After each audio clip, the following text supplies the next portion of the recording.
Bonjour à tous et bienvenue sur Aquazen. Ça y est, aujourd'hui c'est le grand jour. Je fais le transfert de ce bac marin Blue Marine Reef. Ça fait 17 épisodes au total consacrés à cet aquarium. Donc ce n'est pas sans émotion que je fais un petit transfert, un petit upgrade. Pas énorme, il faut le dire. Certains peut-être diront, peut-être tout ça pour ça. Mais en tout cas, l'idée c'était de passer d'un volume un peu plus grand.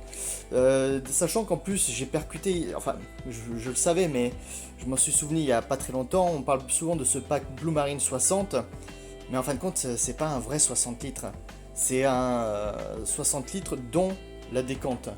Et en fin de compte, si on prend uniquement la mesure de la cuve en elle-même, eh bien on est plus sur 48-49 litres. Bon, j'ai pu démontrer ou peut-être exposer tout du moins que pour ce que j'en faisais, ça pouvait coller. Mais néanmoins, j'ai toujours eu à cœur d'offrir à mes petits clowns un volume supérieur. Et aussi, on peut le voir, c'est un peu le bazar dans les coraux qui se marchent un peu trop sur, les uns sur les autres. Et donc j'avais à cœur d'aérer tout ça et peut-être de m'offrir quelques petites perspectives supplémentaires d'évolution en termes de vivant. Mais ça, on verra ça dans d'autres épisodes. Aujourd'hui, on va plus s'attaquer à la première partie du transfert, c'est-à-dire la préparation matérielle, la mise en place de la cuve. Donc le matériel, je vous invite à regarder Reef épisode 17 où j'ai déjà fait un upgrade de quelques matériels, notamment la pompe de brassage, l'écumeur, qui ont justement pour vocation, et aussi un osmolateur, j'ai la cuve de réserve ici, et un osmolateur notamment pour permettre de basculer facilement à une autre cuve. Donc c'est-à-dire que le matériel dont je dispose à l'heure actuelle, pompe de brassage, écumeur, osmolateur, ça je vais le récupérer. Ce que je vais changer, l'éclairage, j'en ai un nouveau que je vais vous présenter pendant la vidéo. Je vais mettre aussi en place pour la sécurité, parce que bon, la dernière fois qu'il y a eu un orage et une coupure de courant, j'ai quand même transpiré un petit peu. Je vais mettre également en place un onduleur pour la sécurité électrique. Et donc ensuite, ce sera tout simplement là le transfert du bac en lui-même. On va tout simplement transposer tous les aimants qu'il y a ici dans le bac suivant, en espérant que ce soit sympa. Alors comment je me suis organisé? L'idée de vous partager ça, c'est pas non plus de vous dire voilà, regardez comme je suis fort, regardez comme je suis balèze, pas du tout. C'est de vous montrer voilà les renseignements que j'ai pu tirer et comment je m'organise à l'heure actuelle. Qu'est-ce que je vais faire? L'opération, ça va être de le vider de tous ces éléments pour pouvoir mettre la nouvelle cuve à la place. Certains, parfois, ils ont la possibilité d'installer un autre aquarium à un autre endroit et de ne pas bouger la cuve en place. Moi, j'aurais besoin de déplacer cette cuve pour pouvoir mettre l'autre à la place. Donc, première opération, déjà, des serviettes pour éviter... là, on est vraiment dans l'organisation basique. Des serviettes. Ici, j'ai une réserve d'eau de mer que j'ai fabriquée moi-même avec mon sel sur le côté et puis de l'eau osmosée que je suis en train de couler. Là pour l'instant j'ai une vingtaine de litres, je devais en constituer une réserve environ au moins de 60 litres. Vu que je compte réutiliser une partie de l'eau, c'est-à-dire que je devrais pouvoir réutiliser facilement au moins 30 à 40 litres d'eau de cet aquarium. Et ensuite plus 50 à 60 litres de la nouvelle eau.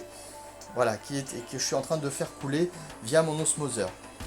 Qu'est-ce que j'ai à ma disposition? Donc là, j'ai quelques petits additifs, le sel, le densimètre pour pouvoir confectionner. En gros, comment ça se passe? Je mets de l'eau osmosée dans ce seau-là, je touille un petit peu, j'ajoute mon sel, je touille grossièrement et ensuite je bascule mon eau de mer là-dedans avec un chauffage à 25 degrés et une pompe de brassage, histoire que tout ça se stabilise. Et une fois que j'aurai tout coulé, je vérifie la densité. Est-ce que je suis entre 1024 et 1025 de densité? Et puis ensuite ce sera bon. Quelques seaux en sécurité, mais surtout j'ai un bac qui va me servir pour récupérer les coraux et un autre seau pour les pierres diverses et variées. Une fois que j'aurai vidé les coraux, les pierres, éventuellement les poissons, je vais ensuite récupérer une partie du sable sans trop le bouger pour pouvoir le mettre dans la cuve suivante. J'ai prévu du sable nouveau pour pouvoir remettre en surface pour faire tout beau tout propre. Mais je compte récupérer ce sable de manière à garder un support bactérien. J'espère que c'est une bonne idée. Là encore, il y a plusieurs écoles qui existent. Je vais essayer de faire ça. Précaution à prendre, je vais également utiliser, je pense, des gants pour manipuler, gants et lunettes pour manipuler les zoanthus, car on sait qu'à l'extérieur de l'eau, ils peuvent sécréter des substances qui peuvent être nocives et qui peuvent engendrer des gros problèmes au niveau des plaies et si on a des projections à l'œil. Donc ça, je vais être précautionneux. Et puis ensuite, tout simplement, une fois que j'ai vidé tous les éléments que je peux le porter, je le déplace sur le côté, cet aquarium, et je place la nouvelle cuve tout de suite après. Ça y est, l'aquarium est arrivé également, pendant que je suis en train de préparer mon eau osmosée. Donc c'est une cuve de chez Amtra, 90 litres. Donc une cuve cubique, 45 par 45 par 45. L'épaisseur du verre est de 6 mm. Ce qui m'avait tiqué la première fois que j'avais vu cette cuve, c'est qu'effectivement sur la boîte, ils nous le vendent au niveau merchandising comme potentiel eau de mer. Après, on peut très bien prendre cette cuve pour faire de l'eau douce sans problème. D'autant plus que pourquoi j'ai choisi cette cuve, je suis dans une logique de limiter les coûts. Et c'est une cuve qui vraiment a des prix assez agressifs, dirons-nous. Alors au niveau du déballage, il y a quand même de très bons points déjà. Il y a un tapis qui est fourni avec, j'ai envie de vous dire, c'est le minimum syndical, mais encore une fois, c'est pas parce que le prix est agressif que il n'y a pas ce qu'il faut. Il y a un fond noir de fourni, je comptais justement en acheter, c'est un des rares trucs qui me manquait. Donc là je suis très content d'en avoir un. On a l'encadrement qui permet de poser une vitre qui est ici au fond. Une vitre qui va permettre de recouvrir une bonne partie de la cuve pour éviter les sauts. Donc voilà, la cuve est déballée. Donc, comme vous pouvez le voir, un couvercle. Le couvercle ici ne me laisse que 4 cm de rab et par rapport à mon écumeur ça va me poser problème. Donc j'ai deux solutions, soit enfoncer l'écumeur, réduire la hauteur d'eau, soit refaire un couvercle adapté. Je pense que c'est peut-être ce que je ferai. Je vais m'apprêter maintenant à préparer aussi un peu de sable que je vais venir, comme je vous ai dit, je vais récupérer une partie du sable déjà existant dans mon aquarium et je vais en remettre du propre. Et donc dans un premier temps, je vais le laver. L'aquarium, j'ai enlevé l'écumeur, j'ai enlevé la pompe, j'ai enlevé le chauffage, il ne reste plus qu'une pompe de brassage et l'éclairage qui tourne. Ici j'ai ma réserve d'eau de mer qui est prête, environ 50 à 60 litres. Ma cuve que je devrais mettre en place. Et ici je vais prélever un peu d'eau que je vais mettre dans ces bacs là pour pouvoir récolter les pierres et les coraux. Ici le reliquat de matériel et le sable que j'ai lavé. Le sable je l'ai au moins lavé une bonne quinzaine de fois pour avoir de l'eau à peu près claire. On va voir ce que ça donne une fois introduit dans l'aquarium, est-ce que ça va mettre un effet laiteux ou pas.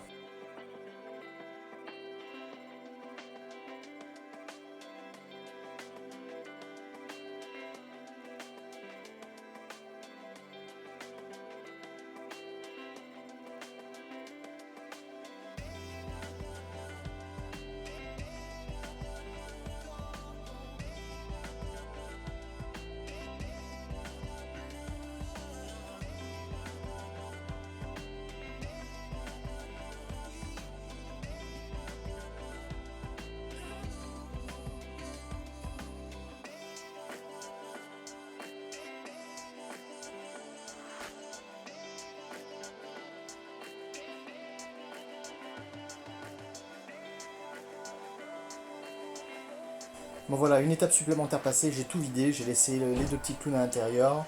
Je pense que je vais essayer au stade où ça en est de déplacer cet aquarium comme ça. Peut-être que je vais vider un peu plus d'eau d'ailleurs. Les coraux sont à gauche, le reste des pierres vivantes sont à droite. Allez, on continue.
Alors petit point intermédiaire, et bien qu'est-ce que je peux dire?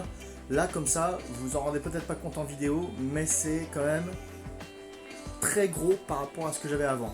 Là on passe un petit cap. Alors bien sûr, je sais qu'il y en a certains qui vont me rire au nez, mais franchement ça donne vraiment une impression assez balèze et je pense que mes quelques petites pierres, mes 8 kg de pierres vont paraître bien petites dans, dans cette nouvelle cuve.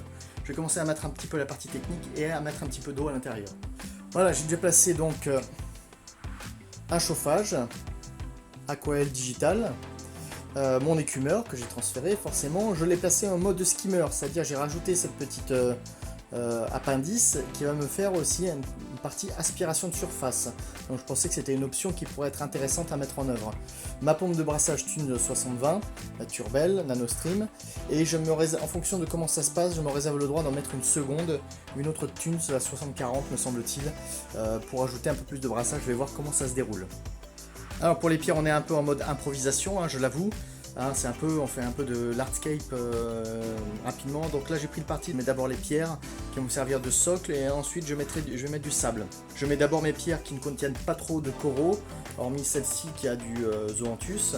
Et ensuite je vais mettre du sable, de mon ancien sable, et je vais continuer à mettre les coraux.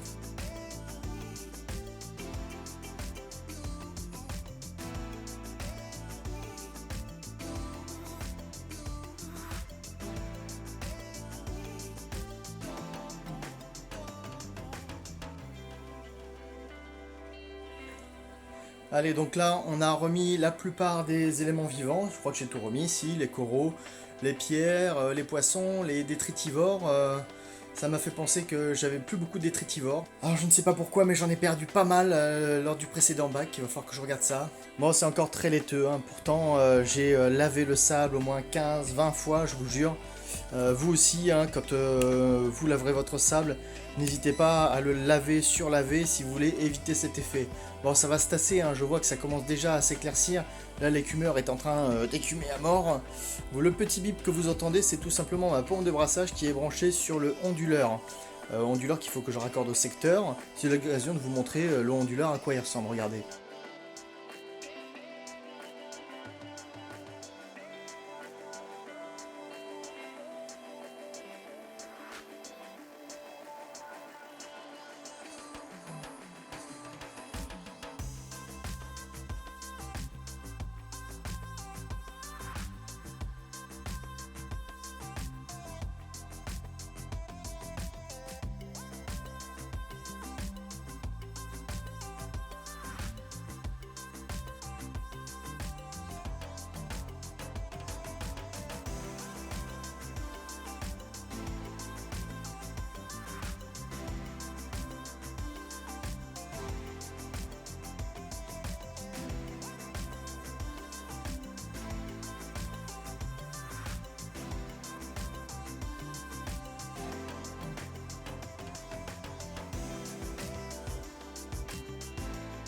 Donc voilà, on se retrouve quelques jours plus tard, 2-3 jours après mon transfert de bac.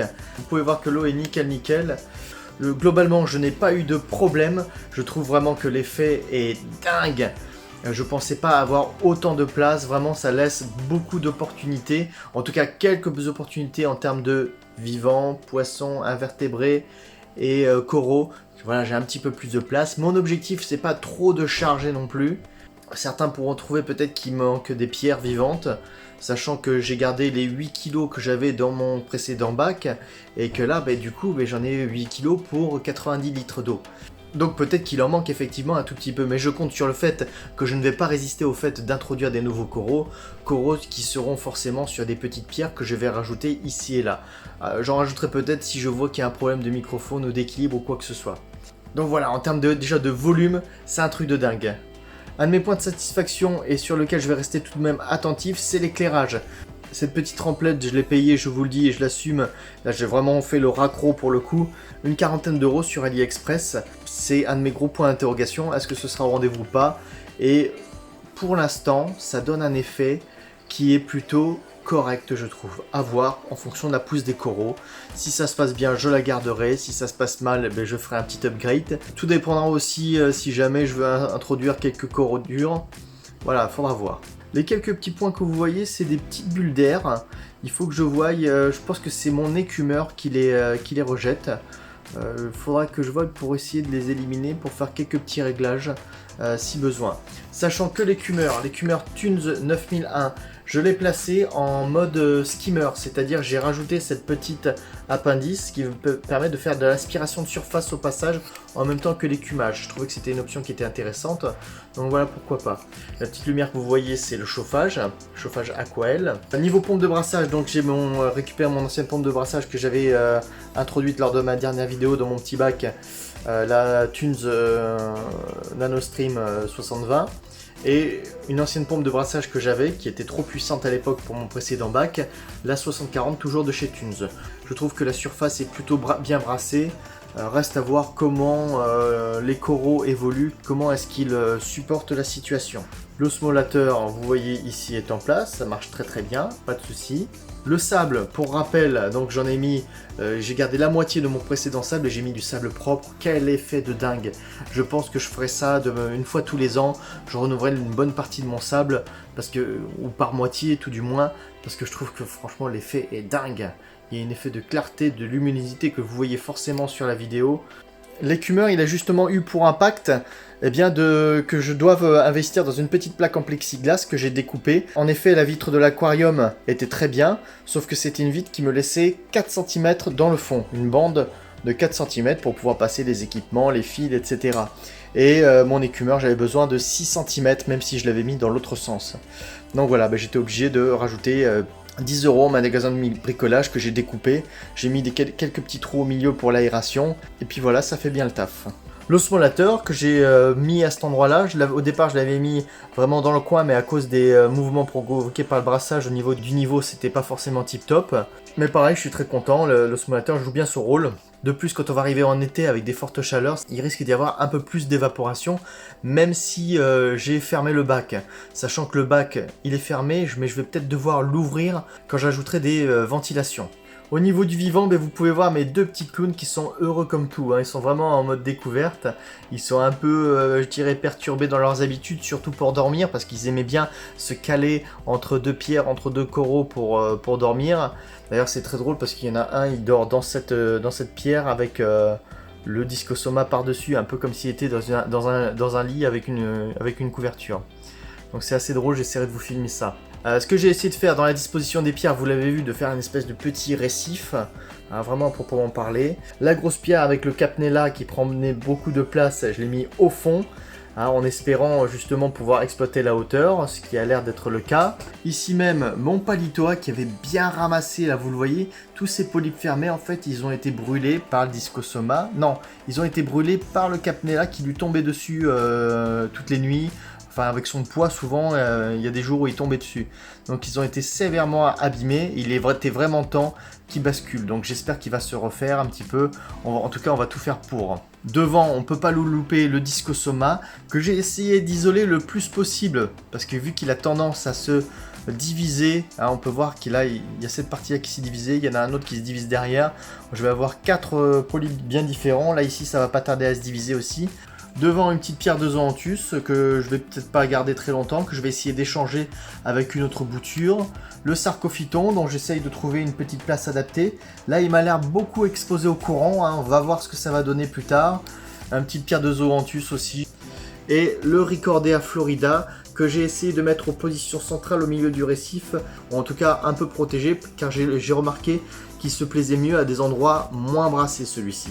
Donc ce que je compte faire peut-être au niveau coraux, c'est peut-être mettre des petits Ricordea. J'aime bien ce genre de choses parce qu'ils restent à un endroit bien précis et puis ils s'étendent pas trop. Peut-être une petite souche de zoanthus différente, des petites choses comme ça assez simples. Peut-être une gorgone, j'aimerais bien, on verra quoi. En termes d'invertébrés, j'ai toujours ma petite ophiure qui a fait le transfert. Je me suis rendu compte que j'avais perdu pas mal de détritivores, pas mal d'escargots. Je sais pas pourquoi, j'ai pas trouvé de prédateurs lors du transfert du bac. Je pense pas que j'ai pas trouvé de caverne particulière où il peut y avoir des prédateurs cachés dans certaines pierres. Je n'ai pas vu. Donc voilà, il va falloir que je remette des détritivores, quelques escargots. Il va falloir que je remette des crevettes. Ma crevette d'Ébélius, elle me manquait à l'appel. Bon, c'est pas à cause du transfert de bac, c'était plusieurs jours en avant. Je sais pas, quand j'avais mis en place le nouveau matériel, les nouvelles écumeurs, nouvelles pompes de brassage, ma crevette avait disparu, je ne sais pas pourquoi.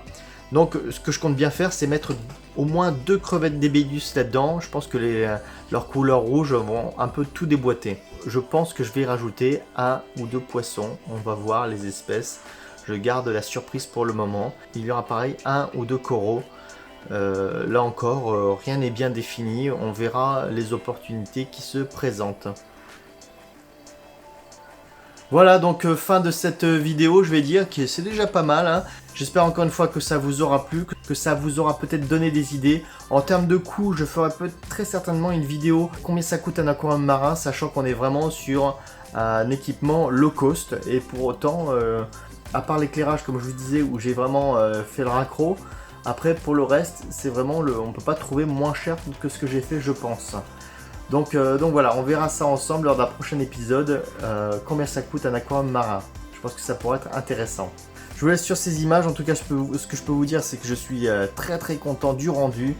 J'espère que vous aussi. On ne peut que se contenter du fait que les petits poissons clowns aient un volume supérieur, on peut le voir. Je n'exclus pas un jour de faire un autre transfert de bac à nouveau vers plus grand, mais on va rester comme ça pendant 1 ou 2 ans, ça c'est à peu près sûr, histoire de rentabiliser l'investissement et de continuer, mine de rien, à apprendre et à asseoir un petit peu les bases. Voilà, je vous dis à la prochaine, ciao, et n'oubliez pas en attendant, restez zen.